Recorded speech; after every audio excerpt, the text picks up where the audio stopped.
Então, semifinal da Copa Libertadores, quarta-feira no Maracanã, o Flamengo venceu por 1 a 0 o Racing. O Racing, que é o atual campeão da Sul-Americana e também da Recopa Sul-Americana, derrotou o Botafogo lá no início do ano. No momento, a equipe mais forte para mim da Argentina. E eles vieram ao Maracanã muito na proposta de se defender, é claro. Né? O Flamengo tem um timaço, eles sabiam que seria difícil jogar de igual para igual. E até tiveram ali uma chance de fazer um gol. Né? No total, eles finalizaram apenas 3 vezes. E um chute ali obrigou o Rossi a fazer uma boa defesa. O Flamengo teve 19 finalizações, 8 chutes na direção do gol. Então foi um dia e uma noite, na verdade, inspirada do goleiro Cambeses do Racing, goleiro que tem sido convocado para a seleção argentina. E ele nem era titular no começo da temporada no Racing, mas nos últimos 20 jogos aí virou titular e está pegando muito. Nesse jogo especificamente, né, fez alguns milagres ali, evitando uma derrota maior para o Racing e evitando que o Flamengo pudesse encaminhar sua classificação. Porque 1 a 0 é um placar totalmente aberto, a gente sabe como é o clima nos estádios argentinos. O El Cilindro é um verdadeiro caldeirão. Lá em Avejaneda o jogo vai ferver, mas o Flamengo conseguiu marcar o gol lá no finalzinho. No primeiro tempo o goleiro pegou tudo, fez defesas também no segundo tempo, é claro. E destacar aqui as mudanças que o Felipe Luiz fez no time. O Léo Ortiz se machucou no domingo contra o Palmeiras, então o Danilo foi titular. E aí teve o tal comentário lá do Zé Elias na ESPN, né, fora do ar. Então acho que é uma sacanagem ter vazado isso. Um comentário dele sobre o Danilo. Mas enfim, o Danilo foi titular no lugar do Léo Ortiz. E talvez ele possa estar de volta na semana que vem, mas não se tem certeza, né? O Varela foi titular na direita também. No domingo tinha sido o Emerson Royal, né? O Felipe Luiz segue rodando o time, não é um time 100% fixo. E a volta do Pulgar foi muito importante no meio de campo. Foi bem contra o Palmeiras no domingo e fez uma partidaça também contra o Racing. Inclusive dando assistência para um gol que acabou sendo anulado do Samuel Lino, que foi para o banco de reservas. O Felipe Luiz escalou então Arrascaeta e Carrascal e também o Luiz Araújo nessa linha ali ofensiva, atrás do Pedro. E a dupla de volantes sendo Jorginho e Eric Pulgar. E o Carrascal foi o melhor em campo e acabou sendo coroado com esse gol. Uma jogada que ele faz, dá o passe para o Bruno Henrique. O Bruno Henrique finaliza, o goleiro defende. E no rebote o Carrascal chega ali, a bola ainda desvia, porque eu acho que ia para fora, se ela não desviasse, desvia e vai para dentro do gol, acabando com a chance do goleiro. O Flamengo sai com essa vitória. Vitória magra, mas vitória importante. O empate seria pior, obviamente. O Flamengo jogou para fazer mais gols, mas o Racing tem que agradecer ali ao seu goleiro por ele estar vivo e muito vivo para o jogo da volta. O Flamengo vai ter que tomar muito cuidado. Quase foi eliminado pelo Estudiantes nas quartas de final. Foi a mesma situação. Venceu no Maracanã por um gol de diferença, foi 2 a 1 na ocasião. Perdeu lá na Argentina por 1 a 0, o jogo foi para os pênaltis. Pode muito bem acontecer isso de novo. E dessa vez vemos que temos um grande goleiro do outro lado. O Estudiantes tinha o Muslera, né, que também é um goleiro aí histórico no Uruguai. Mas o Racing tem aí o Cambeses em grande fase. O Flamengo tem um Rossi, foi decisivo nas quartas de final, pode ser decisivo de novo na semi. Mas o que o torcedor do Flamengo quer com certeza é não precisar passar pelos pênaltis, né?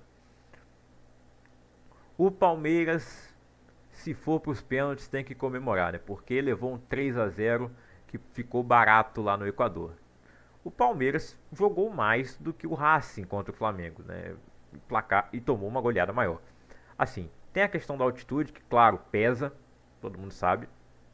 Isso não se discute. Mas a atuação do Palmeiras no primeiro tempo foi muito ruim, muito abaixo. E a altitude não pode ser justificativa para um time que estava perdido, que parece que não tinha nem treinado, né? Essa é a impressão que dava ali dos gols que o Palmeiras tomou e poderia ter tomado mais. Tá todo mundo falando do Carlos Miguel, goleiro, né, muito por ele ser do Corinthians e tal, os corintianos estão zoando. Mas se não fosse o Carlos Miguel, seria mais de 3 a 0. A LDU teve 9 finalizações na direção do gol, de 19 chutes no total. Então o Carlos Miguel fez grandes defesas, fez uma defesa lá também que a bola ia pra fora, né? E essa virou meme, né? Pô, olha o Carlos Miguel salvando o Palmeiras aí, a bola ia muito pra fora e ele foi lá defender. Mas a LDU conseguiu a vitória aí com Vilanil fazendo 2 gols e o Azul Garay de pênalti marcando também. E o pênalti cometido pelo Andrés Pereira, né? Que fase está vivendo o Andrés Pereira, a grande contratação que o Palmeiras fez, ele que deu o título pro Palmeiras lá em 2021, quando ainda jogava no Flamengo. E aí domingo contra o Flamengo ele teve vários escorregões, lances bizarros no Maracanã e agora ele acaba cometendo pênalti que aumentou a desvantagem do Palmeiras para o jogo da volta. Ele pode muito bem decidir o jogo da volta porque é um jogador muito qualificado. Tenho que dizer que o Abel Ferreira cometeu erros para mim na escalação. Ele disse que o Rafael Veiga era responsável por segurar o Quiñones. O Rafael Veiga não vive um grande ano. Talvez a pior temporada dele com a camisa do Palmeiras. Melhorou um pouco recentemente, mas o Rafael Veiga sempre foi um jogador de destaque ofensivo e não defensivo, né? Então, eu acho que foi um grande erro do Abel ter colocado o Veiga por ali e também ter escolhido o Kelvin ao invés do Giai na lateral direita. Se não tinha nenhum problema físico, essa mudança para mim não fez o menor sentido. No jogo decisivo desse vai fazer alteração. O Aníbal Moreno teria sentido depois do jogo contra o Flamengo e não teria condição de jogo, mas estava no banco. E aí o Emiliano que foi titular no meio de campo. Se ele não tinha condição de jogo, por que ele viajou, né? É uma questão também que fica aí, né? Não sei que é melhor ele ficar se recuperando em São Paulo, ao invés de viajar lá para Quito.